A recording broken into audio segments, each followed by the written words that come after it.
Hello everyone, welcome to prep IAS. Prep IAS पे आप सबका स्वागत है। और आज डेली गाइडेंस प्रोग्राम में मैं आपको दे रहा हूँ targets for economics for day 18। हम लोग पढ़ रहे हैं अभी economic planning, okay.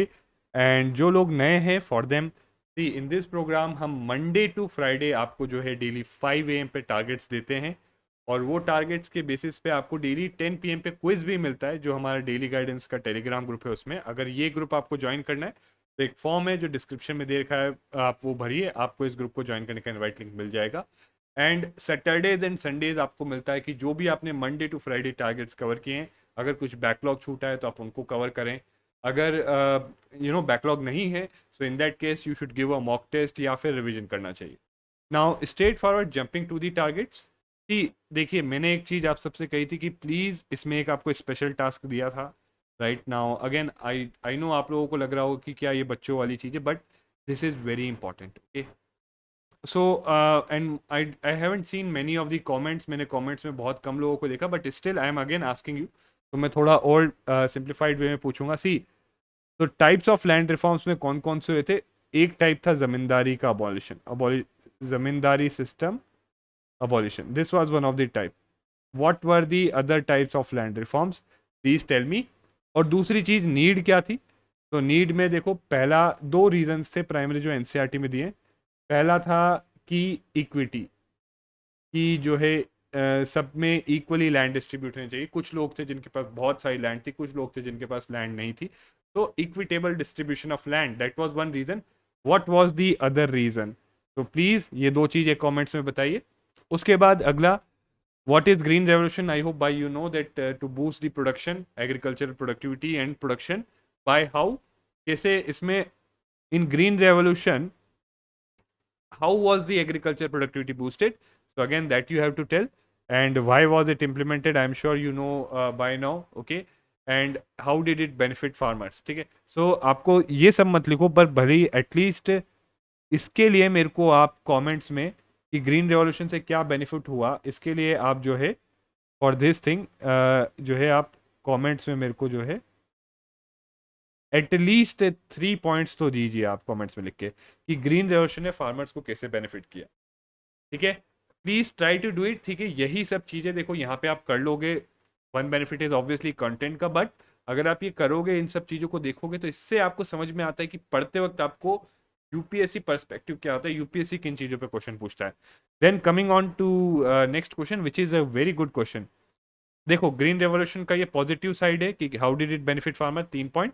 The negative side, that's why I told you, green revolution पे आपको क्वेश्चन आ सकता है। अगर यही चीज़ों को अगर आपने अच्छे से किया होता, you would have got the plus points.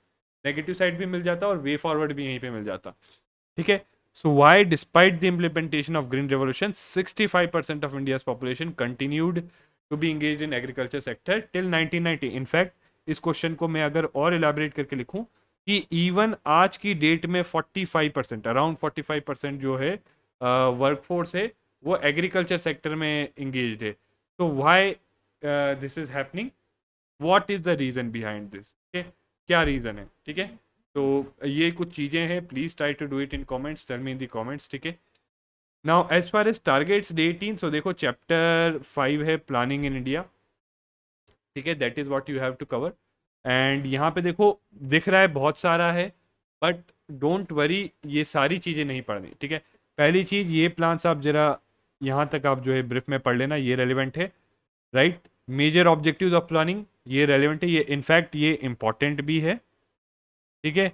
इसके बाद प्लानिंग कमीशन के बारे में पढ़ना ज़्यादा इंपॉर्टेंट नहीं है। ठीक है। So you could just quickly या फिर स्किप मत करना, एक ब्रीफ रीड कर लेना। सो आई वुड से इसमें देखो, इसमें भी कौन सा पोर्शन इंपॉर्टेंट है? देखो, फंक्शंस ब्रीफली पढ़ लेना, बट मोर इंपॉर्टेंटली कि क्या प्लानिंग कमीशन ने किया। ठीक है, that is there. NDC, central planning, multi level planning, ये सब नहीं पढ़ना, आप छोड़ सकते हो। डिसेंट्रलाइज प्लानिंग आपके लिए इंपॉर्टेंट है। प्लानिंग कमीशन और फाइनेंस कमीशन अब तो रहा नहीं, तो फिर इन दोनों के बीच में क्या इश्यूज हैं वो सब नहीं आते। Critical evaluation, this is very important. ठीक है, क्रिटिकल इवेल्युएशन ज़्यादा इंपॉर्टेंट है। Right. And then inclusive growth तो इंपॉर्टेंट है, ये ना सिर्फ आपके सिलेबस में है, बट इनवेरिएबली एवरी ईयर तो मैं यहाँ पे बता रहा हूँ एवरी ईयर एक क्वेश्चन इस पे आता ही आता है, राइट। आपके GS3 पेपर जो मेंस का पेपर होता है ना GS3, उसमें एक क्वेश्चन इस पे आता ही आता है, ठीक है। रिसोर्स मोबिलाइजेशन भी पढ़ना है, सीधा आपके सिलेबस में मेंशन्ड है। इन्वेस्टमेंट मॉडल्स भी, ठीक है। CSS again not so important, ठीक है, अगर आप छोड़ भी दोगे ज़्यादा परेशानी होगी। नाउ इंडिपेंडेंट इवेल्युएशन ऑफिस या फिर PO, अगेन ब्रीफ में पढ़ना है, इसको इतना ज़्यादा इंपॉर्टेंट नहीं है, but this is very important. DMEO और NITI Aayog, very important, okay. तो ये बहुत ज़्यादा इंपॉर्टेंट है। नाउ मेजर डॉक्यूमेंट इतना नहीं है, नीति परफॉर्म्स, कि नीति आयोग का परफॉर्मेंस कैसा रहा है, that is to be seen, that आपको थोड़ा बहुत पढ़ना है। इनफैक्ट यहाँ पे I would also tell you what you should add is, थोड़ा सा नेट पे सर्च करो और नेट से फाइंड आउट करो about the performance of NITI Aayog, कि नीति आयोग जब से बना है 2014 से, उसका परफॉर्मेंस क्या रहा है, इसके ऊपर 5-6 पॉइंट्स फाइंड आउट करके अपने नोट्स में ऐड करो, बिकॉज दिस इज व्हाट यहाँ पे आपको क्वेश्चन आने की प्रोबेबिलिटी है। And this is a question जब आप पढ़ लोगे, सी अगेन थोड़ा सा ज़्यादा है, हो सकता है नहीं कर पाओ, बट कोशिश करना कवर करने की, ठीक है। नहीं कर पाओ तो ऑब्वियसली अगले दिन आप पढ़ोगे। नाउ नेक्स्ट थिंग इज कि ये क्वेश्चन आपका PYQ है, प्रीवियस ईयर क्वेश्चन है, ये आया था। और इसमें प्रिंसिपल्स में जो नीति आयोग फॉलो करता है और जो आपका प्लानिंग कमीशन फॉलो करता है, उसमें क्या डिफरेंस है पूछा गया है। तो पढ़ के आप लोग अटेम्प्ट करना, और फिर हम इसको जो है कल डिस्कस करेंगे, ठीक है। Otherwise I could discuss it right now, but that won't make much sense, right. आपको चीज़ें समझ में नहीं आएंगी, okay. So please do read it, ये टारगेट कवर करना, और उसके बाद जो है इसको हम कवर करेंगे, okay. And then moving on to the current affair. तो करंट अफेयर में भी now you have to complete it, जो है आपका GS2 का पोर्शन है वो आपको कंप्लीट करना है, ओके। ये यहाँ तक, राइट। फिर कल जो है हम GS3 रिलेटेड जुलाई में जो भी न्यूज़ थी वो पढ़ेंगे। Newspaper and optional the targets remain the same, ठीक है। ऑप्शनल में 2 घंटा देना ही देना है, ओके, कुछ भी हो जाए। बाकी न्यूज़पेपर में आप अगर किसी दिन आप यू आर हार्ड प्रेस्ड की टाइम ज़्यादा नहीं बचता, तो अगर किसी दिन कटौती करनी भी हो तो इसके टाइम में कम करना, कि न्यूज़पेपर में आप मान लो ऑन एन एवरेज जो है 8 आर्टिकल्स पढ़ते हो 1.5 घंटे में, तो किसी दिन आपको लगता है टाइम कम है, 5 आर्टिकल्स पढ़ लो, बाकी बचा हुआ half an hour you could always give it to either GS target और ऑप्शनल टारगेट, ठीक है। Then other suggestions remains the same, 8 घंटे पढ़ना है कम से कम।